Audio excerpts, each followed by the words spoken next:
Mr. Speaker, let me also take this opportunity to condole with my sister on the loss of her friend. I'm very sorry, especially that in this age and time, that a woman should die giving birth or giving life. It's unfortunate, and I hope that's one of the things that we'll be looking at. Mr. Speaker, let me also take this opportunity to congratulate you. I've not had opportunity to do so for your new role. You are doing very well, and Homa Bay is proud. And thank you. Mr. Speaker, I just want to agree with my sister, the Deputy Speaker, on her sentiments, especially on the issue of the harmful effect of pesticides.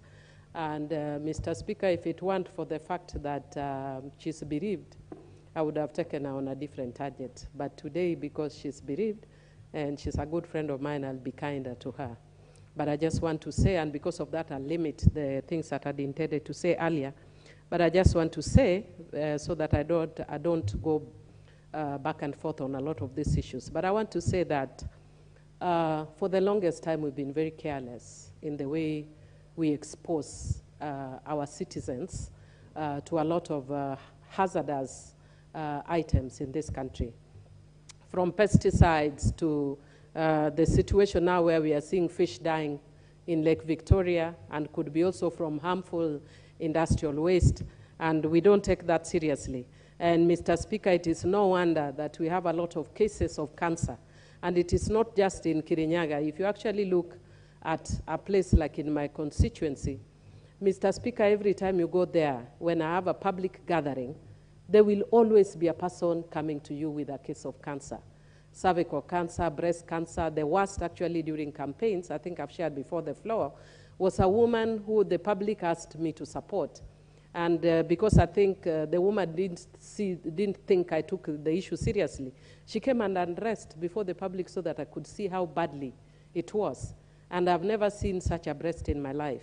And the issue of even just access to the basic care when you have cases of cancer like that, yet a lot of them are preventable. When you look at countries like the US and other developed countries, you hear people saying, my mother died very young, my father died very young, how old? At 80.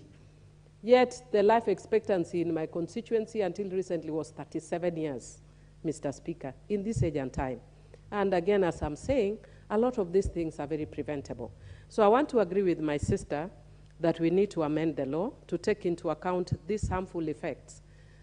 But I also want to say that I do not agree that we actually remove the boards, because it's not their fault. If you actually look at some of the things that are being said, there's a problem in the law. But there's also lack of coherent government policy. Because when you actually look at, I know some of us have been a little kind because we are saying the government is in transition, but you hear one person saying this, another saying this. Cabinet has not sat, but we have already approved GMOs. What is the impact of GMOs, for instance, in our own being? It could probably be the same thing. Have we looked at it?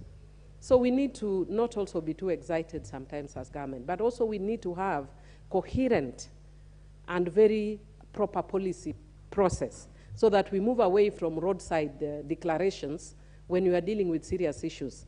Ordinarily, the law should follow the policy. But what we've been doing is the policy is now following the law. So we need to be clear what the government policy is on some of these issues, Mr. Speaker. So, Mr. Speaker, with those few remarks, because I can see my time is up, I wish to support the sentiments and just indicate I'm a passionate protector of plants. I did plant genetic resources, intellectual property rights on plant genetic resources as part of my thesis for my master's at Nairobi University. Thank you, and I support. Of course, with the rider on the issue of removal of the board.